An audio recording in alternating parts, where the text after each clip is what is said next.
मैं पौरुष गुप्ता आज फिर आप सबके सामने हूं और मैं अपने YouTube चैनल पर आप सबका स्वागत करता हूं।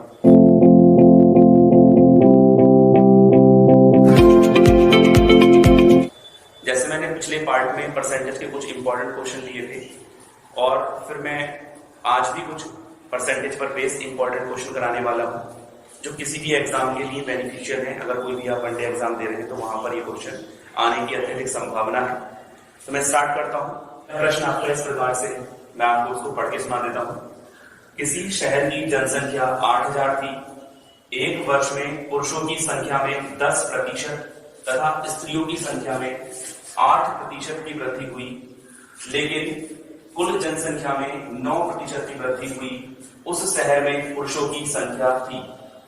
देखो बच्चों, इसमें क्या करना है हमें, इसमें क्या करना है, इस प्रश्न में हमें पुरुषों की संख्या ज्ञात करनी है। पहले हमें क्या दिया गया है, पुरुषों की संख्या में 10% की वृद्धि हुई और स्त्रियों की संख्या में कितनी हुई, 8% की वृद्धि हुई।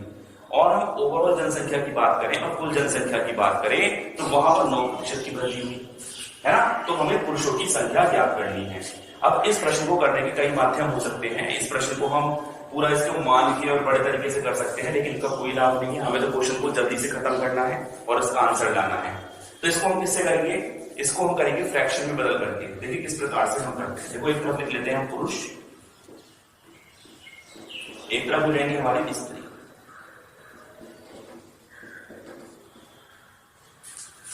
अब देखो यहां पर पुरुषों की संख्या में कितनी वृद्धि हुई, 10% की वृद्धि हुई। तो मैंने 10 को यहां पे लिख दिया। स्त्रियों की संख्या में कितनी वृद्धि हुई, 8 की वृद्धि हुई। मैंने 8 यहां पर लिख दिया। उसके बाद में क्या हुआ, ओवरऑल जनसंख्या में 9% की वृद्धि हुई, तो हम 9 को मान लेंगे सापेक्ष इसके इस प्रकार से। अब क्या करते हैं, छोटे वाले को जोड़ देते हैं 8। अब क्या हो जाएगा यहाँ पे 10 में से 9 गया, 1 यहाँ पे बचा, 9 में से 1 गया, कितना बचेगा यहाँ पर 8 बचेगा। यानी कितना अनुपात आ गया हमारे पास में, 1:1 हमारे पास में आ गया। यानी अगर इस तरीके चलेंगे, 9 में से 10 गया 1 और यहाँ पर 9 में से 8 गया, कितना बच जाएगा, 1 बच जाएगा। ठीक है। अब देखो यहाँ पर कितना अनुपात आ जाएगा हमारे पास में, पुरुष और स्त्रियों का अनुपात कितना आ जाएगा, पुरुष अनुपात स्त्री। ये हमारे पास में कितना आ गया, ये हमारे पास में आ गया 1:1। अर्थात दोनों जो बढ़ेंगे वो 1:1 के अनुपात में बढ़ेंगे। हमसे पुरुषों की जनसंख्या पूछी गई है, पुरुषों को यहां से निकाल सकते हैं। पुरुष कितने आ जाएंगे, देखो जो पुरुष है उनका अनुपात कितना है, उनका अनुपात कितना है, 1 है। 1 को हमने लिख दिया। कुल अनुपात कितना है, 1 और 1 2। इनको और इसको दोनों को जोड़ देते हैं, कितना आ जाएगा, 2 गुणा। कुल जनसंख्या कितनी थी भाई, कुल जनसंख्या थी 8000। 8000 से हम गुणा कर देंगे, 2 से कट कर देंगे, कितना आ जाएगा 4000। कितना आंसर आ गया हमारे पास में, 4000 हमारे पास में क्या आ गया, पुरुषों की संख्या आ गई।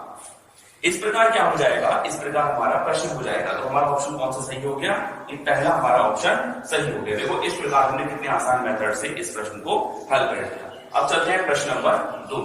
क्वेश्चन नंबर 2 हमारा इस प्रकार से है, मैं आपको पढ़ के बता देता हूं। ये क्वेश्चन नंबर 2 है आपका। प्रश्न नंबर 2 में क्या कहा गया है, देखते हैं।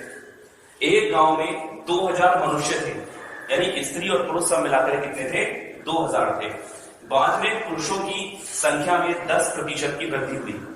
बाद में क्या हुआ, 10% की वृद्धि हो गई और स्त्रियों की संख्या में 6% की कमी हुई और 6% की स्त्रियों की संख्या में कमी हो गई, परंतु कुल जनसंख्या अपरिवर्तित रही। बताइए कि प्रारंभ में पुरुषों की संख्या क्या थी। यानी हमें देखना है प्रारंभ में पुरुष कितने थे या उनकी संख्या किस प्रकार से थी। तो वही मेथड है, इसको भी हम उस प्रकार से कर सकते हैं जैसे हमने अभी प्रीवियस क्वेश्चन किया था।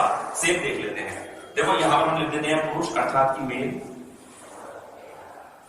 उसके बाद हम लिख देते हैं फीमेल, थोड़ा सा लिख देते हैं यहां पर फीमेल। अब देखो मेल कितने थे, मेल में कितनी परसेंट की वृद्धि हुई, पुरुषों में 10% की वृद्धि हुई, तो मैंने 10 यहां पे। स्त्रियों की संख्या में कितने प्रतिशत की कमी हुई, 6% की कमी हुई, अर्थात -6 आ जाएगा। देखो जब भी कमी होगी तो वहां पर कितना लगाएंगे, माइनस लगाएंगे। इतनी बात समझ पा रहे हो गया। अब क्या करा है इन्होंने, अब आगे बताया है, परंतु कुल जनसंख्या अपरिवर्तित रही। यानी इनका जो चेंज है वो ओवरऑल कितना है, 0 है। तो मैंने 0 अर्थात जो ओवरऑल चेंज होकर के आया वो कितना था, 0 था। अब इससे क्या करेंगे, देखो पहले में इसको माइनस करेंगे, 10 - 0 कितना हो जाएगा, 10 - 0 हमारे पास में कितना आ जाएगा, 10। ठीक है। अब क्या करेंगे भी देखो, ये इस तरीके से चला हमने। अब क्या करेंगे देखो, यहाँ पर इस वाले को इसमें से माइनस करते हैं, तो 0 0 माइनस और -6 कितना आ जाएगा देखो, 0 + 6 कितना आ गया यहाँ पर 6। यहाँ पर कितना आ गया हमारे पास में 6 और यहाँ पर कितना आ गया 10। अर्थात हमारे पास में रेशियो आ गया, मेल रेशियो फीमेल का रेशियो कितना आ गया 8:5 है ना। उसे हमने कट कर दिया, 2 3 6 2 5 10 3:5। अर्थात हमारे पास में जो मेल का रेशियो है वो तो 3 है और जो फीमेल का रेशियो है वो कितना है 5 है। समझ पा रहे हो इतनी बात। हमें निकालना क्या है, पुरुषों की संख्या निकालनी है, अर्थात हमें मेल निकालने हैं। तो मेल कितने हो जाएंगे देखो, यहाँ पर कितने रेशियो में 3:3। ठीक है। अब क्या करते हैं हम, नीचे हम क्या रखते हैं, इन दोनों रेशियो का सम 3 और 5 इन दोनों रेशियो का सम कितना हो जाएगा, वो हो जाएगा 8 हमारे पास में। मल्टीप्लाई में कितना रख देंगे, जो संख्या की मनुष्यों की पहले कितनी थी 2000 हमने यहाँ पर लिख दिया। समझ पा रहे हो आप इतना। अब क्या करेंगे, अब यहाँ पर इसको कट कर सकते हैं, जब 8 से 8 बन जा 8 2 16 कैरी 4 40 8 5 40 8 0। ठीक है। डेल कितने हो जाएंगे हमारे यहाँ पर, 3 से मल्टीप्लाई कर देंगे, इसी कितना आ जाएगा 375। ये हमारे पास में कितना आ जाएगा, आंसर आ जाएगा। यानी पुरुषों की संख्या कितनी आ गई हमारे पास में 750 हमारे पास में क्या आ जाएंगे, पुरुष आ जाएंगे। देखो इस प्रकार से हमारा क्या बन गया, ये आंसर बन गया। अब देखिए हम आते हैं क्वेश्चन नंबर 3 पर।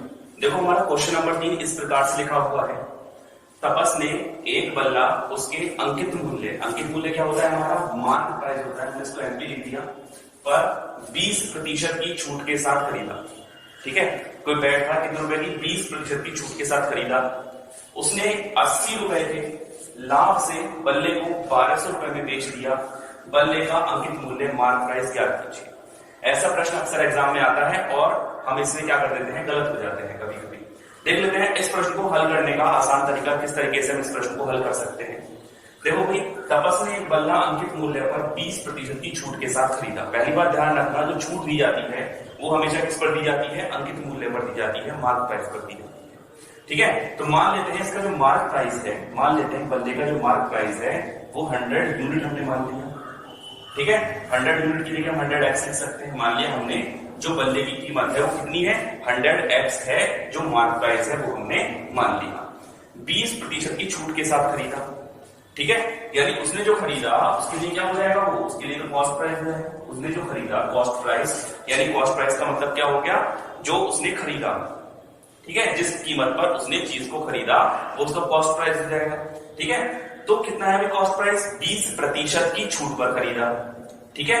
20% की छूट कितनी हो जाएगी 100 पर। ठीक है। 100x यानी कि 80/100, यानी कितनी कीमत पर खरीदा होगा, 20% मतलब 80% निकाल सकते हैं इसका। ठीक है। तो क्या हो जाएगा यहाँ पर 80x रुपए में खरीदा होगा। ठीक है। इतनी बात समझ में आ गई। यानी वो बल्ला उसने कितने रुपए में खरीदा, 80x रुपए में खरीदा। उसके बाद उसने क्या किया, इस पर 80 रुपए का तो लाभ लिया। 80 रुपए के लाभ लेने के बाद 1200 रुपए में बेच दिया। यानी हम कह सकते हैं 80 रुपए का तो उसने पड़ा, उसके बाद 80 रुपए का लाभ दिया और 1200 रुपए में उसने बेच दिया। समझ में आ गया होगा। यहां तक हम इस प्रकार से लिख सकते हैं। आई होप आपको समझ में आ रहा होगा। अब क्या करेंगे, देखो 80x बराबर 80 को धन ले लेंगे, 1200 माइनस 80 कर देंगे। देखो यहां लिख देता हूं मैं, इस जगह का लिख देता हूं। कितना आ जाएगा, देखो 80x बराबर 1120 आ जाएगा हमारे पास।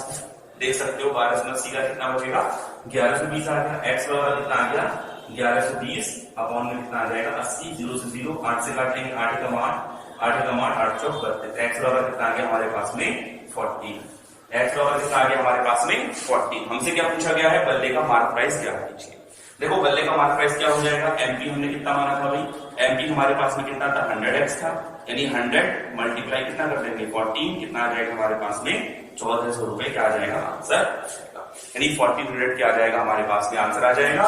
तो ये हमारा क्या हो गया, आंसर आ गया 1400। देखो फिर से बताया था, देखो इस क्वेश्चन में क्या किया, इस क्वेश्चन में हमने 100 क्यों नहीं माना, क्यों इसलिए नहीं माना 100, हमने डायरेक्ट अगर 100 मानते तो क्या होता, देखो यहाँ पर दिक्कत आती 80 रुपए उसमें जोड़ते तो क्या हो जाता, हमें यहाँ पर प्रॉब्लम आती, दोनों को जोड़ना पड़ता, जो कि हमारा क्वेश्चन गलत करा देता।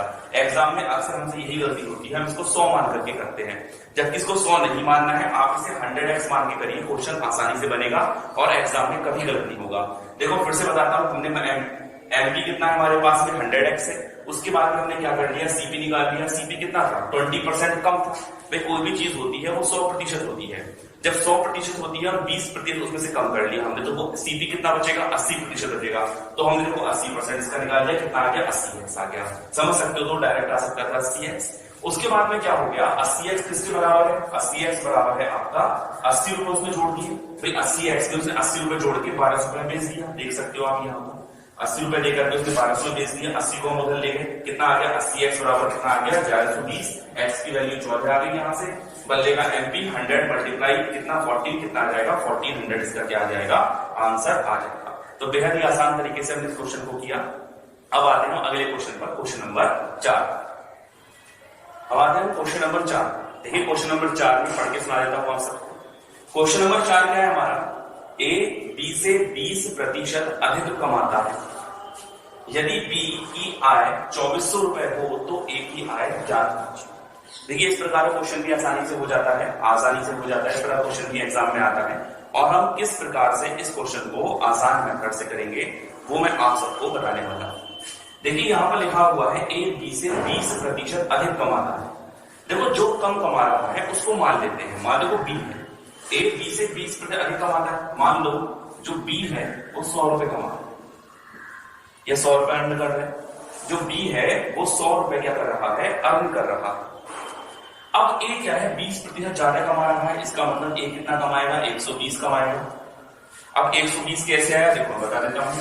देखो 100 तो था 20%, तो 100 का 20% इसमें कर दो, 20% है ना, 20/100 कितना हो जाएगा, देखो 100 और 20 कितना हो गया, 120 हो जाएगा। देखो इस प्रकार से 120 क्या आ गया हमारे पास आ गया। ठीक है, ए कितना कमा रहा है, 120 कमा रहा है। ठीक है, समझ पा रहे हो। अब आगे देख लेते हैं। अब आगे इन्होंने क्या कहा है, आगे इन्होंने कहा है कि बी की आय 2400, बी की आय कितनी है, 2400, अर्थात ये 100 यूनिट जो है, जो 100 है वो किसके बराबर है, 2400 के बराबर। समझ सकते हैं। प्रश्न के अनुसार जो बी है, बी कितना कमा रहा है, हमने माना 100, लेकिन 100 जो है वो कितने के बराबर है, 2400 के बराबर है। हमें क्या निकालना है, हमें निकालना है ए की आय कितनी होगी। ए की आय कितनी है भाई, 120 है।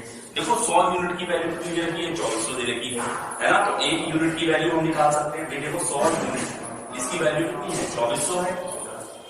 इसके बाद में हम 1 यूनिट की वैल्यू निकाल सकते हैं। देखो 2400 को हम डिवाइड कर देंगे किससे, 100 से, कितना आ जाएगा हमारे पास में, 1 यूनिट कितना आ जाएगा, 24 के बराबर आ जाएगा। इतनी बात समझ पा रहे हो, 1 यूनिट कितने के बराबर आ गया, 24 के बराबर आ गया। हमें वैल्यू किसकी निकालनी है, ए की वैल्यू निकालनी है। ए बराबर कितना है, 120 है, 120 यूनिट है ना, तो 120 मल्टीप्लाई कितना, 24 इसकी मल्टीप्लाई कर दो, कितना आ जाएगा, 12 चौक 48 का 88 लगे 4, 12 24 4 28 और एक 0 ये लग जाएगा। यानी ए की आय कितनी आ गई, 2880 रुपए, 2880 रुपीज कितनी आ गई हमारे पास में, ये इतने रुपए कमाता। समझ में आ गया होगा। ऑप्शन नंबर बी हमारे पास में क्या हो जाएगा, सही हो जाएगा। ये हमने बेहद ही आसान तरीके से कर लिया, समझ में आ गया होगा। ठीक है, अब आते हैं क्वेश्चन नंबर 5। क्वेश्चन नंबर 5 हमारा इस प्रकार से है, ए बी से 15% कम कमाता है तथा ए की आय 2040 रुपए हो तो बी की आय क्या। ठीक है, अब देखो हमने प्रीवियस क्वेश्चन की तरह इसको किया है। प्रीवियस क्वेश्चन हमने ज्यादा लेकर के किया था, इस क्वेश्चन में हम कम वाला करके देखते हैं कि अगर कम पे क्वेश्चन आ जाए तो वो कैसे होगा। ठीक है, देखो इस क्वेश्चन में क्या कहा गया है, ए बी से 15% कम कमाता है, ए की आय 2040 रुपीज हो तो बी की आय ज्ञात कीजिए, यानी बी की अर्निंग हमें ज्ञात करनी है। अब देखो यहाँ पर जो है ए बी से 15% कम कमाता है, ए बी से 15% कम कमाता है। देखो जिससे तुलना की जाए उसको मान लो, जिससे तुलना की जाए उसको मान लो। तो बी से तुलना हो रही है तो बी को मान लो। मान लो बी 100 रुपए कमा रहा है, हमने मान लिया बी जो है वो 100 रुपए कमा रहा है, तो ए कितना कमाएगा भाई, ए कितना कमाएगा, ए कितना कमाएगा, 85 कमाएगा। अब 85 कैसे आया भाई, देखो यहाँ पर बी से 15% कम कमाता है। देखो 100 था हमारे पास में, 100 कौन कमा रहा था, बी कमा रहा था। अब बी कितना कमाएगा, 15% कम कमाएगा, तो 100 का 15% कितना होता है, 15/100 कर लेंगे, 15% निकाल लेंगे, कितना आ गया, 15 आ गया हमारे पास में। अब इस 15 को हमने क्या कर दिया, 100 में से माइनस कर दिया, कितना आ गया, 85 हमारे पास में आ गया। तो इस प्रकार हम कह सकते हैं ए कितना कमाएगा, 85 कमाएगा। देखो डायरेक्ट भी आप कर सकते हो, जब भी परसेंटेज में फॉर्म दिया तो डायरेक्ट माइनस कर दिया करो, डायरेक्ट आपके पास आंसर आ जाएगा, करने की आवश्यकता ही नहीं है ना। तो इस तरीके से हम जल्दी से इस क्वेश्चन को बना सकते हैं। अब देखो यहाँ पर क्या दिया गया है, यदि ए की आय 2040 रुपए हो, देखो ए की आय, ए कितना कमा रहा है 85 यूनिट, और ये किसके बराबर दी है अभी 85, 2040, पर ये 85 यूनिट जो है 85 यूनिट को ले रहा है, 85 यूनिट किसके बराबर है 2040 के बराबर है, तो एक यूनिट निकालना, एक यूनिट किसके बराबर होगा, यू बनाया मैंने यू, एक यूनिट किसके बराबर होगा 2040 और अपॉन में कितना लिख देंगे हम 85, इसको हम इससे कट कर सकते हैं, एक यूनिट की वैल्यू हमारे पास में आ जाती है। देखो 5 से 8 को 17 वाला आ गया, 5 चौक 20, 0 5 एकम 5, 5 नजदीक का 0 रहेगा, 5 अट्ठे 40, तो 5 चौक 20, 0 लग जाएगा यहाँ पर, 5 अट्ठे 40, 17 से कट कर सकते हैं, 17 एकम 17, 17 से 2 बार गया 17 दूनी 24, कितना बचेगा यहाँ पर, यहाँ पर कितना बचेगा 68, 17 चौका हमारे पास में कितना आ गया, एक यूनिट की वैल्यू हमारे पास में कितनी आ गई 20, और हमारे पास में एक यूनिट की वैल्यू आ गई 1 यूनिट, यू है 1 यूनिट इस कितना आ गया 24 आ गया हमारे पास में, यानी एक यूनिट कितनी है 24 के बराबर है।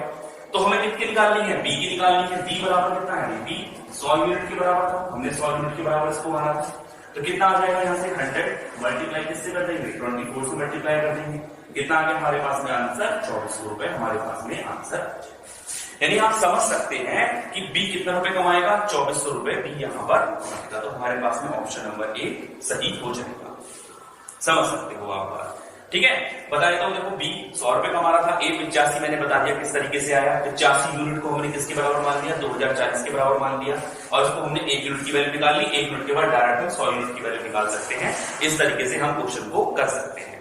आई होप आपको आज के क्वेश्चन अच्छे लगे होंगे, मैंने डिफरेंट मेथड के आज आपको 5 क्वेश्चन कराए हैं, आगे भी मैं ऐसी सेशन लाता रहूंगा। अगर आपको मेरी टीचिंग अच्छी लगती है, आपको पढ़ाना अच्छा लगता है, तो आप इस सेशन को लाइक कर सकते हैं, सब्सक्राइब कर सकते हैं और शेयर भी कर सकते हैं। धन्यवाद।